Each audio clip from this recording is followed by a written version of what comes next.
comme une comédie musicale. Parce que c'est quand même d'après une tragédie de Shakespeare, Roméo et Juliette. En tout cas, pour les Français, c'est non seulement l'une des comédies musicales préférées des Français, qui sont de nature rétif au genre, pour la plupart. C'est en train de changer un petit peu, grâce à nous, grâce à vous, notamment. Mais pendant très longtemps, c'est vrai que les distributeurs de films américains, ils savaient que la comédie musicale, pour la France, c'était un genre de niche. Et à Hollywood, on savait très bien que les westerns, les films de guerre, les films d'action s'exportaient beaucoup plus facilement dans les pays d'Europe que les comédies musicales. Et West Side Story a été une exception à la règle. C'est un film qui a tenu l'affiche dans un cinéma des Champs-Élysées pendant 7 ans.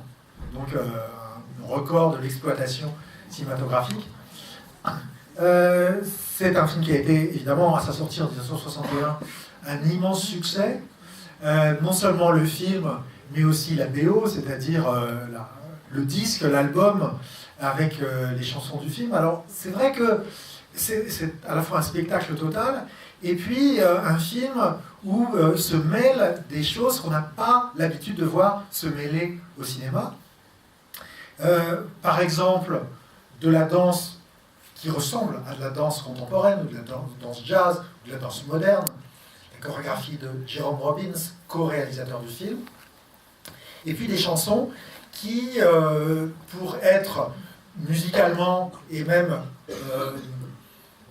avec leur texte très sophistiqué, ressortissent plutôt de l'opérette, avec une soprano d'ailleurs qui double Natalie Wood, une voix de ténor, et on a parfois certains critiques de ce film ont reproché ce côté mélange des genres, mais il ne faut pas oublier que ce qui reste en tête dans l'esprit des gens encore des années et des années après, ce sont les chansons.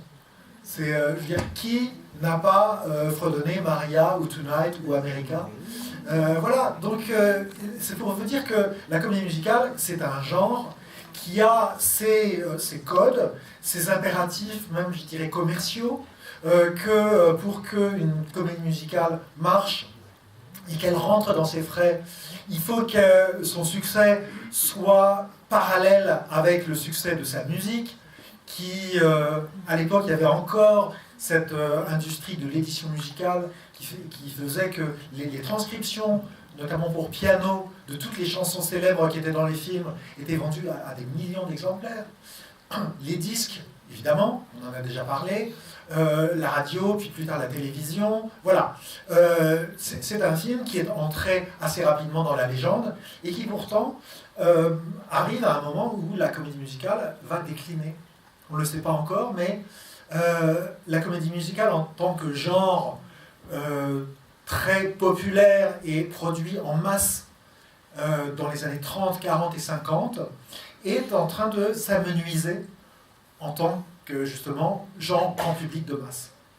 Pourquoi? Parce que quand des centaines de comédies musicales étaient produites, les studios arrivaient à rentrer dans leurs frais, puisque tout le personnel qui était aussi bien devant que derrière la caméra, c'est-à-dire non seulement les interprètes, mais aussi les chorégraphes, les réalisateurs, les scénaristes, les compositeurs, ils étaient engagés par les studios. Et souvent, ils étaient engagés, le personnel était engagé, payé à la semaine. Donc voilà, il fallait rentabiliser cet investissement humain. Et ça a été l'âge d'or de la comédie musicale, des années 30 aux années 50. À partir de la fin des années 50, déclin du système des studios pour plein de raisons, notamment la concurrence de la télévision comme divertissement numéro 1, mais aussi peut-être une lassitude du public par rapport au genre traditionnel hollywoodien. On trouvait que les comédies musicales étaient un peu toujours sur le même schéma, parfois un peu mièvres, parfois inégales. Voilà, on avait peut-être besoin de plus de réalisme. Le public américain avait vu arriver d'autres cinématographies après la guerre, Il y avait eu aussi, il y a ces écoles, ces nouvelles écoles de réalisateurs qui venaient de la télévision, mais de fiction plus réaliste. Peut-être qu'il y avait une volonté de changement. Changement aussi dans les goûts musicaux. Hein, l'ouragan du rock est en train de supplanter le jazz ou la musique de variété américaine telle qu'elle était en fait véhiculée à travers la comédie musicale. Et donc tout ça va amener énormément de mutations du genre, avec les studios qui, du coup, veulent investir, mais dans des valeurs sûres, c'est-à-dire dans des succès de la scène.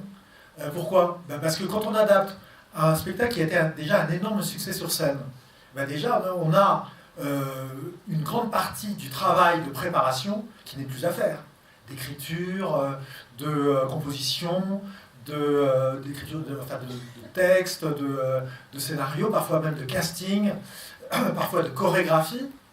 Donc on achète pour des sommes très importantes des succès de la scène, on les transpose au cinéma, et comme je vous l'expliquais pour ceux qui étaient à la conférence juste avant, la comédie musicale est un genre qui a très souvent théâtralisé finalement le monde qu'elle mettait en scène à l'écran. Donc voilà, ces allers-retours entre Broadway et Hollywood ont fait que des super productions se sont mises en place, avec des renouveaux aussi dans le spectaculaire, des renouveaux technologiques, l'écran large, le son stéréo, le 70 mm, tout ça pour faire la différence avec le petit écran, qui est en train de vampiriser, y compris les talents musicaux d'ailleurs de Hollywood. Alors, c'est devenu, la comédie musicale, c'est devenu un genre au coup par coup. C'est plus de la production à grande échelle, on fait un coup. West Side Story est tourné en 70 mm, d'après un succès de Broadway, pas un triomphe, mais un succès important, qui avait eu un énorme retentissement, y compris critique à Broadway, parce qu'on avait l'impression d'un renouvellement de la comédie musicale déjà sur scène, avec la partition de Leonard Bernstein, paroles de Stephen Sondheim, qui à l'époque n'était pas encore compositeur, était le jeune auteur de chansons qui montait, un livret de Arthur Lawrence, un dramaturge très respecté, la mise en scène et la chorégraphie de Jerome Robbins, qui par ailleurs chorégraphe du New York City Ballet. Donc il y avait comme ça, en plus, le choix d'un sujet qui était un sujet de société, pas la première fois que la comédie musicale en traite, mais en tout cas traité de manière un sujet d'actualité brûlante dans une comédie musicale adaptée d'une tragédie de Shakespeare. Enfin, tout ça faisait qu'il y avait un prestige, disons, une valeur ajoutée à ce projet, avant même qu'il voit le jour en tant que film. Alors, les producteurs, les frères Mirich qui produisent le film, pour le faire distribuer par la United Artists, veulent engager Robert Wise, qui n'a jamais réalisé de comédie musicale, pour mettre en scène le film, et veulent engager Jerome Robbins pour recréer sa chorégraphie qui a fait sensation à Broadway. Et Jerome Robbins dit, moi, si je ne mets pas en scène le film, ça ne m'intéresse pas de refaire la chorégraphie. Donc parce qu'il avait des idées très précises sur la façon dont sa chorégraphie devait être transposée à l'écran. Et on va proposer donc à Robert Wise de partager le crédit de réalisation avec Jerome Robbins.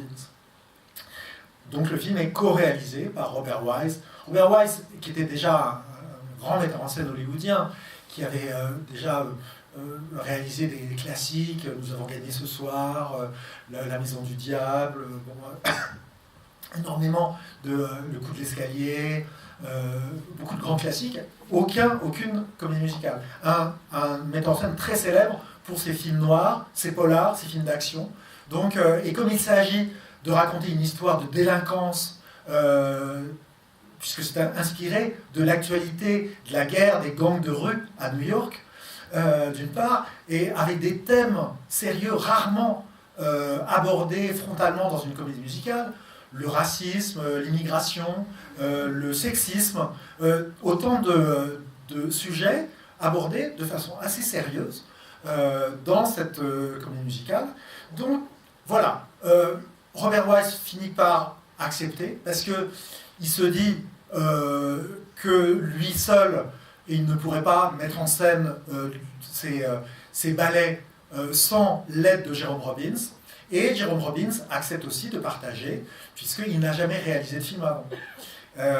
Alors le tournage va être assez houleux, d'abord parce que les deux interprètes principaux, Natalie Wood et Richard Beymer, ne s'entendent pas du tout.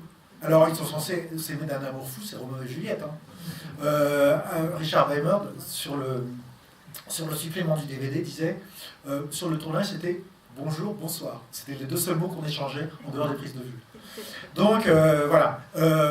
Par ailleurs, Jerome Robbins, c'est vrai qu'il a des idées, mais il n'a jamais mis en scène de film.